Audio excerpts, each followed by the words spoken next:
Segundo o relatório da Federação Internacional da Indústria Fonográfica, as receitas no mercado global de música gravada atingiram níveis exorbitantes. No Brasil, o faturamento desse mercado atingiu também um elevado patamar, mercado extremamente competitivo, no caso, e a questão da proteção dos nomes artísticos, das criações autorais, bens imateriais, enfim, os artistas e empresários estão tutelados enfim, né, pela propriedade intelectual. Na verdade, esse tema ele é bem complexo e, ao mesmo tempo, é de interesse de todos nós. Falar de direito fonográfico, artístico, o chamado direito digital hoje, que chama a atenção de todos nós, mas hoje nós vamos falar com o Dr. Pedro Vale, especialista em direito digital e direito processual civil, abordando essa questão do direito fonográfico. Como vai, doutor? Boa tarde, Leopoldo, tudo bom? Por aqui, tudo bem, graças a Deus. Obrigado, primeiramente, aí pelo convite. É um tema que eu sou bastante apaixonado e que a gente lida diariamente com ele. E é um prazer estar aqui para poder transferir e passar para as pessoas um pouco do que é o nosso conhecimento sobre a matéria e sobre o tema. Só uma curiosidade, você é especialista em direito digital, em direito processual civil. Aliás, você é sócio fundador do escritório Oliveira Vale, Securato e Abidu Advogados. Esse cenário onde você grava hoje, esse fundo, que na verdade não é um fundo virtual, né? Ele é o fundo, é o fundo do escritório, ele é o fundo... É, o fundo do escritório. A gente trabalha bastante na área, eu sou especialista também em direito autoral e direito de contratos, que são duas áreas dentro do direito que conversam bastante quando o assunto é relacionado a relações entre artistas e empresários, né, e é um nicho de atuação que o escritório tem uma relevância bastante significativa no mercado. A gente atende aí inúmeros artistas nacionais e internacionais e de vários segmentos da música, principalmente, desde o sertanejo ao funk, ao gospel, ao eletrônico, e é uma honra para nós poder fazer parte desse processo todo, que é o objetivo final, é levar a música e a apresentação artística aos consumidores e aos fãs em geral. Você sabe que, de forma bem sincera, quando eu visualizei esse cenário, e na verdade quando nós pensamos, até você comentou sobre a questão do direito autoral, sobre essa questão do direito fonográfico que nós vamos abordar, fiquei pensando no jovem advogado, esses profissionais que chegam hoje no mercado e, claro, com certeza estão nos assistindo e vão nos assistir posteriormente, né, já que o programa depois ele é compartilhado para vários setores, mas eu acredito que o jovem advogado ele tem a perspectiva de um nicho de mercado, de uma oportunidade diferente no mercado. Você acha que essa área do direito fonográfico, do direito digital, é uma área promissora para o jovem advogado, ou seja, para aquele que está nos assistindo hoje? Eu acredito, e existem poucos advogados da área, tá? A gente conhece a maioria deles. Uma área de atuação que a gente deu início em 2011, e aí, querendo ou não, nosso escritório é novo também, né? Não somos assim, não temos muito tempo de carreira dentro da advocacia, mas dado a nossa expertise, que veio até antes mesmo da faculdade, envolvendo as relações entre artistas, empresários, produtores de eventos, é uma área que eu me identifico muito. E em 2011, a gente deu início ao atendimento ao ECAD, no estado do Mato Grosso do Sul, que é o órgão que regulamenta, é responsável pela arrecadação e distribuição dos direitos autorais de execução pública. E de lá para cá, a gente veio abrindo portas para atender outros artistas e empresas do entretenimento e da indústria fonográfica. E para quem está começando na advocacia, eu falo que esse é um mercado muito promissor, existem poucos advogados especialistas na área e uma demanda muito grande. Então, a gente até tem um curso voltado para novos advogados, para ensinar melhor o que é o direito autoral, o que é o direito que envolve toda essa relação, e para a gente é muito prazeroso poder divulgar isso aí e que outros profissionais possam profissionalizar a área do entretenimento e da relação empresarial artística, porque é muito informalidade. E aí o que a gente busca transmitir, até mesmo por entrevistas como essa, é o nosso propósito de poder orientar e auxiliar os artistas, os músicos, os empresários de como regularizar, como estruturar uma operação artística. Você sabe que antes do programa, e isso eu falo de uma forma bem sincera, nós conversávamos aqui nos bastidores e nós pensávamos até essa questão. Falamos de cenário, falamos de um programa jurídico voltado a diversos temas. E nós falamos justamente dessa questão da formalidade e da informalidade. E essa jovem advocacia, esses jovens que estão hoje no mercado e esses profissionais que ingressam no mercado hoje e que estão sintonizados numa frequência totalmente diferente. Mas o direito, ele é o direito.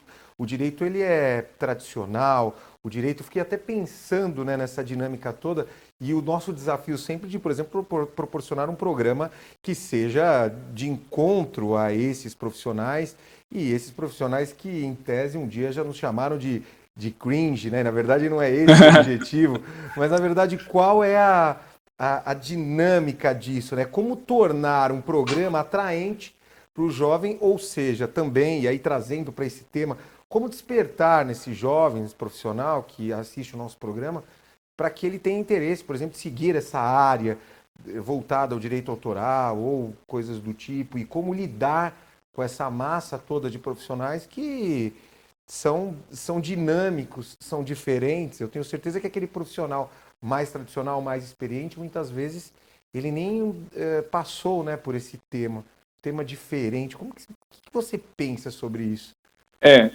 Eu acredito o seguinte, a advocacia vem mudando ao longo dos últimos 10 anos, principalmente, saindo um pouco daquele formalismo tradicional que a advocacia tinha, desde vestimenta até posicionamento, linguagem, e em especial na área do entretenimento e do direito autoral. Isso é um ponto que os nossos clientes pouco se importam. Então, eles têm mais a preocupação de trazer um resultado efetivo, uma solução efetiva para o problema operacional deles, e traz um certo conforto para os jovens advogados, principalmente. A gente tem bastante essa liberdade dentro do meio do entretenimento e traz um certo conforto para que essa jovem advocacia, que já é mais habituada, né, já não tem tanto aquela formalidade do passado, então acaba sinergindo bastante, e é uma área que, como eu disse, tem muitas oportunidades e bastante demanda. Eu vejo congressos, eventos, atividades, pouco se aborda essas novas nuances, né? Se fala muito de marketing, né, que já se fala muito, mas vamos falar então sobre essa questão do direito fonográfico. O que seria isso? Então, antes da gente explicar o que é o direito fonográfico, é importante a gente esclarecer a diferença entre a obra e o fonograma, né? É um ponto que muita gente confunde. A obra em si, ela é voltada para a criação do que a gente chama da exteriorização do espírito, né? É a música, a melodia, a letra, e isso fica considerado como se fosse uma criação, portanto, é uma obra autoral. A partir do momento que você pega um compositor que fez essa obra e pega um artista para interpretá-la e grava essa música, né? Aí entra o produtor musical, entra os músicos, os arranjos, etc., e faz a fixação dela, isso gera um fonograma. E a partir do momento que você tem um fonograma, é feito um cadastro desse fonograma, que é a música em si que a gente efetivamente escuta nas plataformas digitais, né, em especial. E diante deste fonograma, se firma um contrato com uma gravadora, uma distribuidora, para poder distribuir a música nas plataformas digitais, rádios, televisões e etc. E a partir daí começa a ter os seus rendimentos, né? Existem inúmeras formas de rendimento de uma música, tanto por parte de execução pública, tanto por parte dos rendimentos digitais decorrentes da exploração dessa obra nos meios digitais, como YouTube, Spotify, Deezer e etc. Então, o fonograma, ele é a música que foi fixada e foi distribuída, e a partir daí se tem os direitos fonográficos. Deu para entender? É um pouco... Só para... Que deu uma falhada, né? Mas depois eu edito aqui, 3, 2, 1. Deu uma falhada. Acho que deu uma falhada aí também, né? 3, 2, 1. Não, sim, é uma questão de extrema importância. Agora, quem que é esse produtor fonográfico? Então, o produtor fonográfico, pela letra da lei, ele é considerado a pessoa física ou jurídica que tem iniciativa econômica de subsidiar financeiramente o fonograma.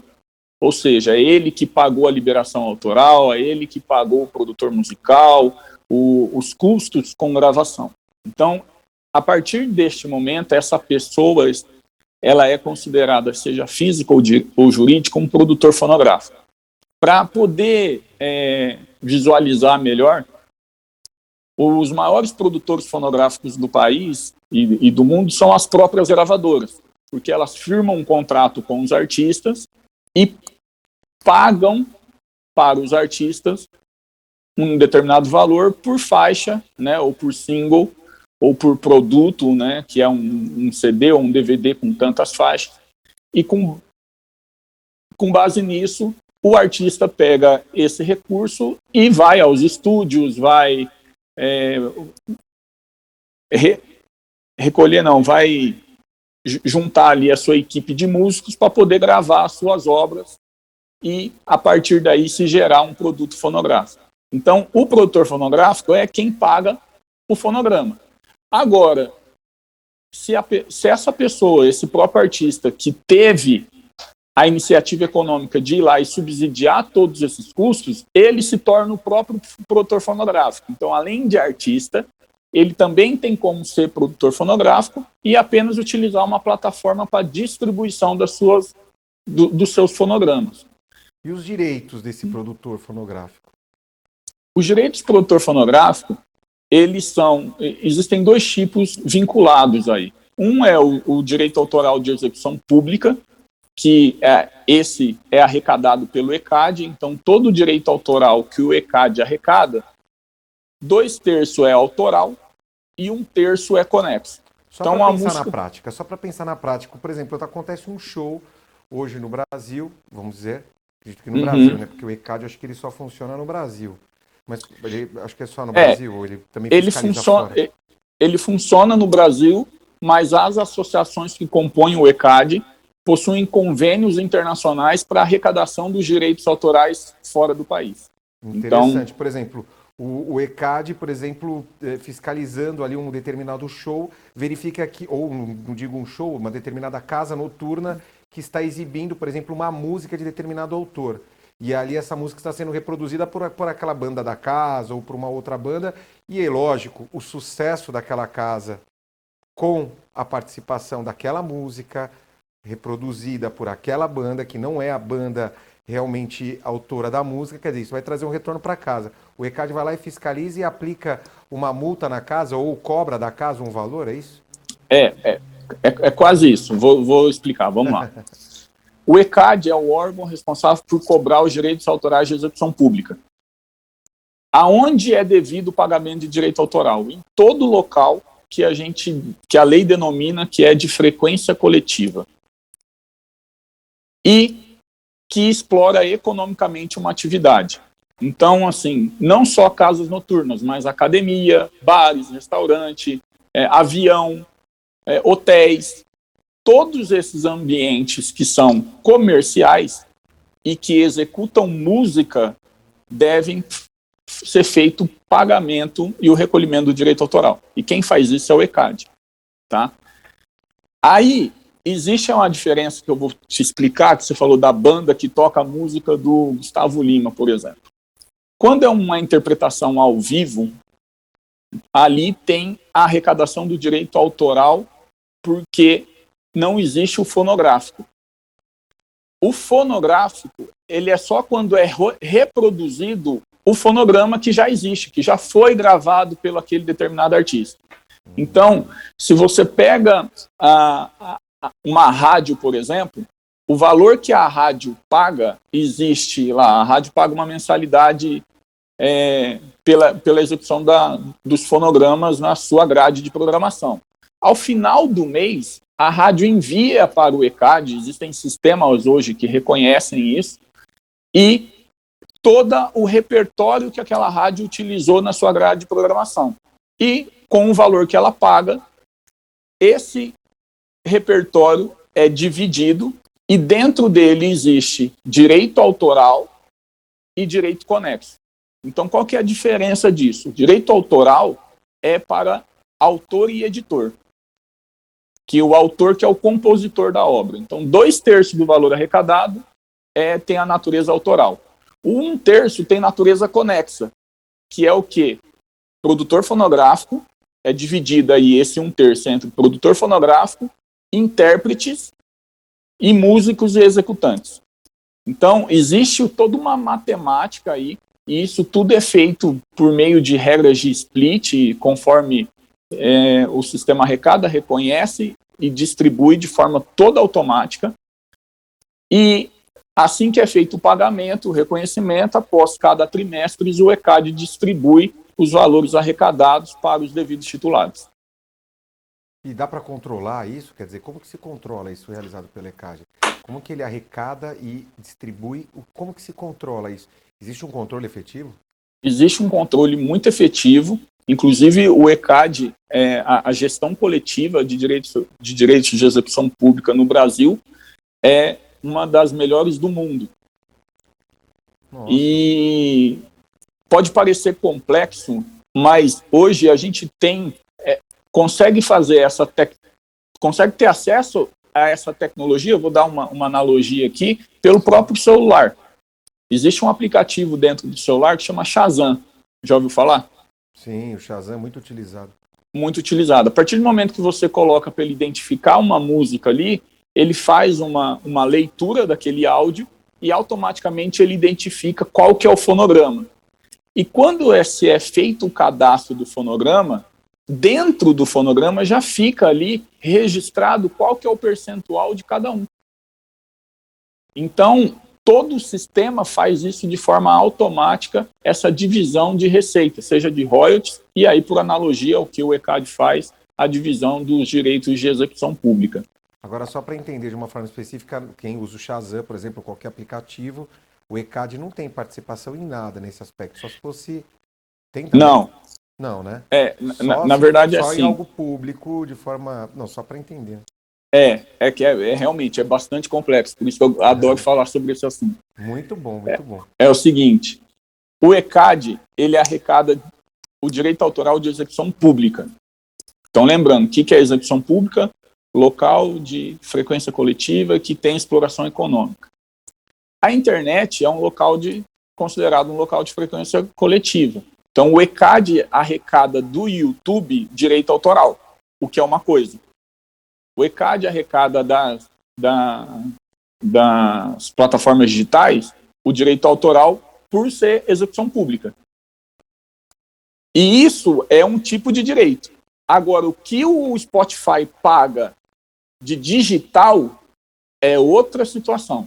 Ele paga para a produtora fonográfica ou para a gravadora, para ficar mais fácil de visualizar, e é a gravadora que fica com um percentual dela, ou a distribuidora fica com um percentual dela e remunera os artistas por isso. Dependendo aí é conforme cada tipo de contrato firmado com cada artista. Você tem o então são duas coisas distintas. Uma coisa é o que... Você tem aquele que produz a música e aquele que produz o fonograma. Quer dizer, o fonograma não. É o produtor fonográfico, é isso? Isso. O que produz a música, ele é um produtor musical. Existe essa diferença. Que não tem nada a ver com o produtor fonográfico. O produtor musical, ele presta um serviço ao produtor fonográfico. Então, quem que é? Vamos supor aqui. Pedro e Leopoldo é uma dupla sertaneja. Opa, deve ser de sucesso, eu fiquei sabendo. É muito. E aí a gente vai fazer a regravação do É o Amor. A gente liga lá para o Zezé, fala para o Zezé de Camargo, fala, Zezé, uma dupla nova no mercado aqui, Pedro e Leopoldo, libera pra gente gravar a sua música chamada É o Amor, ele vai lá e libera a música pra gente. Essa liberação, só para constar, ela pode ser tanto onerosa quanto gratuita, tá? Aí, o Pedro e o Leopoldo vai lá e contrata um produtor musical, o Dudu Borges, por exemplo,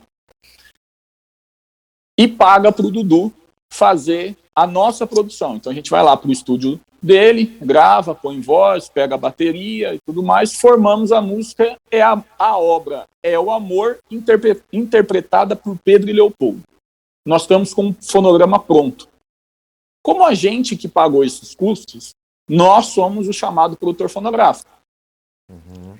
Aí, diante disso, a gente chega na gravadora, vamos supor aqui, na Sony, chega na Sony e fala assim, Sony, nós somos o Pedro e Leopoldo, nós gravamos aqui a música É o Amor, nós que já pagamos, queremos firmar um contrato com você.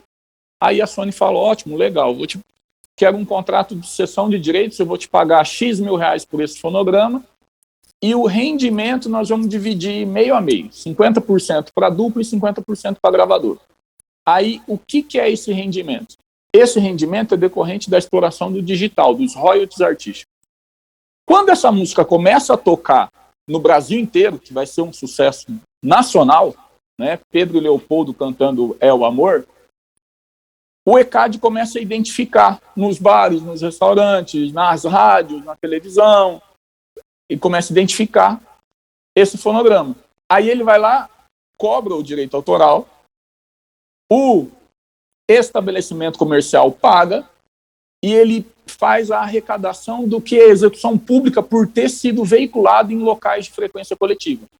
Então, o ECAD vai pagar uma parte para o Pedro, para o Leopoldo, para a gravadora e para o Zezé de Camargo, que é o autor, e o fonográfico, que é dos royalties, que está que é o digital, quem vai pagar é a gravadora. Deu para entender? Deu pra entender. É complexo, fantástico. Né? Aliás, poucas pessoas explicam isso. Os profissionais não abordam muito isso. Parece que é meio fechado. Essa área é um pouco fechada. Ninguém gosta de explicar como funciona ou pouco se questiona. É que é um pouco complexo para quem nunca ouviu falar, mas com o tempo se torna bastante claro. Eu acho que por falta de explorar mesmo, de ter poucos profissionais na área e muita informalidade, é um tema que quase nunca se fala. E outra, não tem nem nos bancos acadêmicos. Né? Você faz uma faculdade de Direito, você não ouve falar de direito autoral. Você vê lá na Constituição, fala um pouco de propriedade intelectual, mas não se aprofunda na matéria. Então, acho que é em razão disso que existem poucos profissionais na área. Aliás, tem profissionais aí, eu já vejo fotógrafos, outros aí que buscam explorar essa questão, sabendo dessa questão, publicam muitas vezes fotos na internet, ficam buscando onde essas fotos já foram reproduzidas. E aí os profissionais chegam até essas pessoas, notificam e pedem uma indenização pelo uso daquela imagem sem permissão. É importante o cidadão que está em casa ficar extremamente antenado com isso. Agora, no direito digital, se fala muito na questão... no direito digital se fala muito na questão do que são direitos conexos. O que é isso? Por que fala conexos? Porque o direito autoral se divide entre direito de autor e direito conexo. Do valor que é arrecadado, uma parte vai para o direito, para o autor, que é o compositor da música, e o direito conexo que é aquele 1/3 remanescente, então do valor que arrecada em execução pública, 2/3 é autoral, 1/3 é conexo. O conexo engloba os direitos de produtor fonográfico, de intérpretes e de músico e executantes. Esse é o chamado direito conexo. Uma outra pergunta também, e não quero falar o nome do artista, até porque... Fica tranquilo. Respeito porque ele já faleceu. Segundo, que eu não quero dar divulgação aqui para o artista, ou usá-lo como uma forma de angariar aqui seguidores ou pessoas para assistir o programa, mas recentemente faleceu um funkeiro. E ele um sucesso tremendo. E as pessoas continuam reproduzindo as músicas dele. Essas músicas continuam sendo sucesso aí. Então, agora, várias perguntas com relação a isso. Primeiramente, com relação a esse funkeiro que faleceu, a música no ar, tocando ainda, muitas vezes toca na rádio, toca numa determinada, entre aspas, uma balada, uma casa noturna, uma casa de shows. Uhum. Como fica essa questão? E aí a pergunta principal: quem recebe os direitos autorais dos artistas que já faleceram? Então, entra na mesma regra de todo bem, né, do direito material. A obra, o fonograma, e é bom fazer essa diferenciação, porque os direitos autorais, ele tem um prazo de 70 anos após o 1º de janeiro do ano subsequente ao falecimento do autor, que é devido aos herdeiros. Então, vamos supor, o funkeiro, enfim, determinado artista faleceu em 2021, a partir de 1º de janeiro de 2022, essa obra ela tem proteção autoral pelo prazo de 70 anos. Essa obra ou esse fonograma. Então, por esse período, é devido o recolhimento e o pagamento dos direitos autorais, tanto se o próprio artista é o compositor da obra, como também na hipótese do que é gerado de rendimento pelo digital. Depois desse prazo de 70 anos, essa obra cai no chamado domínio público, e aí, a partir de então, não é mais devido o seu recolhimento de direito autoral e nem pagamento pela exploração dela.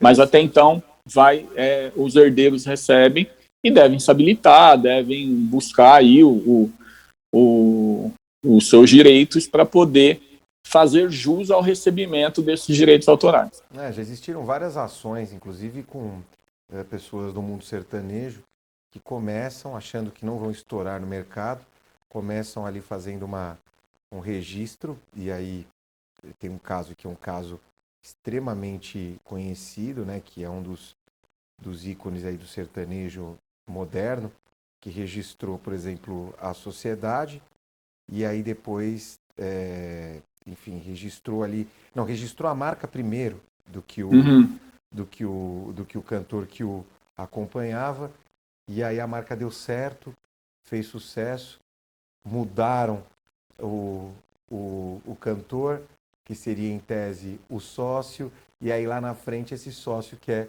buscar aí um ressarcimento, né? Esse cantor que ali começou. E essas questões todas, quer dizer, para quem está em casa, isso tudo tem que ser muito bem amarrado na forma contratual. E aí também acredito isso. E aí questiono com você, né? O que você orienta a nível de pessoas que não são do mundo do direito, estão nos assistindo, quais as orientações principais para quem quer crescer na música, para quem quer, enfim, e o que se devem, orientações no sentido não de fazer sucesso porque cantam bem, mas para amarrar os seus direitos, algumas dicas básicas. A primeira coisa, o que a gente sempre orienta é, primeiro, constituir uma empresa para poder ser a personalidade jurídica que vai gerir todos os ativos decorrentes da exploração da atividade artística, tá? Assim como uma marca. A marca vamos lá, colocar a dupla aqui, Pedro e Leopoldo. De quem é a marca? Sucesso. Essa é a que tem mais sucesso hoje. Vai ter no futuro também, né? Tenho certeza. Vai estar na top 50 do Spotify, mundo. E aí, mas vamos lá. Aí, o Pedro e o Leopoldo começam a fazer show de barzinho. Não tem expectativa nenhuma.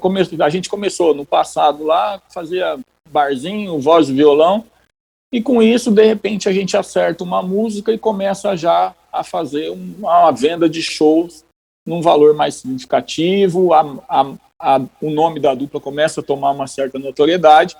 Então, a primeira coisa que a gente tem como orientação é: faça uma empresa, constitua um CNPJ, faça o registro da marca em nome desse CNPJ. Se é um autor, um artista solo, você pode até fazer o registro da marca no teu nome pessoa física, mas ainda assim a gente sempre orienta que seja feito em nome de um CNPJ. Ainda que seja também um artista solo, constitua um CNPJ para poder operacionalizar toda a venda, toda a produção fonográfica, todos os contratos com gravadora. Isso é muito importante e é um passo que muita gente posterga para fazer e fica rodando a operação artística em nome de pessoa física. E com base nisso, aparece aí depois um investidor, um empresário, enfim, alguma coisa. O importante é que seja feito um contrato que a gente chama de contrato de empresariamento, né? Ou, dependendo da relação jurídica com esse empresário, né, seja feito um contrato de agenciamento. E aí existe uma diferença entre ser empresário e ser um agente.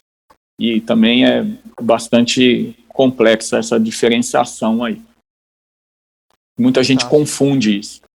Olha, eu vou dizer que assim, eu gostei muito da dupla Pedro e Leopoldo, mas eu gostei muito mais da sua participação no programa. Muito obrigado. Tema. Mas na verdade eu queria que você deixasse um recado para quem está nos assistindo, esses profissionais tanto os profissionais que possam um dia ingressar nessa área, e um recado também para quem é do meio artístico, um recado, enfim, amplo, geral e restrito, de forma que possamos aí levar uma comunicação, o programa possa levar uma comunicação para todos esses profissionais, como orientação, como incentivo, porque o direito ele é dinâmico, né? Nossa orientação é que, sempre que possível, busque um profissional da área do direito para poder regulamentar e formalizar todas essas relações jurídicas que existem dentro do empreendimento artístico, né? Trate a sua atividade artística como uma empresa, como uma atividade empresarial.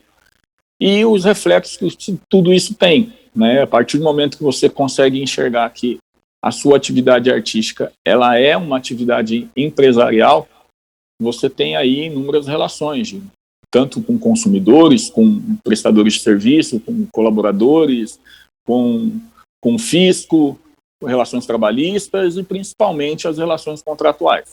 Então, a base de uma estrutura sólida para o empreendimento artístico, sem dúvida nenhuma, é um bom contrato de empresariamento, regulamentando toda a relação jurídica entre o artista e, se é uma dupla sertaneja, entre os dois artistas e principalmente na existência aí de um empresário que, via de regra, é um ponto que dá bastante complicações ao longo da carreira. Então, nossa orientação é essa, busque sempre uma orientação profissional e quem tiver alguma dúvida aí, quiser entrar em contato com a gente, tirar alguma dúvida, fazer alguma pergunta, tem nossos canais, nossas redes sociais, sempre que possível eu recebo muita pergunta lá no Instagram e tudo mais, e sempre que possível a gente sempre responde todo mundo aí. Eu gostei muito desse cenário. Aliás, um dos cenários de convidados que eu mais gostei, porque ele é dinâmico. As pessoas estão trabalhando, né? Isso é próprio direito digital, moderno, né? Então gostei muito e gostei da sua participação. Espero que participe mais vezes para nós falarmos sobre esses temas novos, esses temas de importância para todos os profissionais e para quem vem chegando agora, né? E para você que está em casa também. Imagina, eu acho que o tema ele merece uma atenção de todos nós. Mais uma vez, muito obrigado. Eu que agradeço, conto sempre com a gente, é sempre muito prazer falar sobre o direito autoral e principalmente na presença sua, Leopoldo. Muito obrigado. E o programa Nosso Direito em Ação vai ficando por aqui. Hoje o destaque é Pedro Vale, profissional de direito fonográfico, artístico, compartilha a entrevista, muito interessante, e o mesmo desafio do profissional de ingressar nessa área, direito fonográfico, artístico, claro, né, será um concorrente do Pedro Vale, tenho certeza, mas mais do que isso, um parceiro, um colaborador com essa profissão, com essa área do direito, e mais do que isso, também o nosso desafio de tornar interessante o cenário, a participação dos convidados, e, enfim, a sua participação, porque você é com certeza o eixo principal do nosso sucesso, do sucesso do programa, é você assistir, compartilhar e sempre curtir as nossas entrevistas. O programa fica por aqui, volta na próxima semana. Até lá.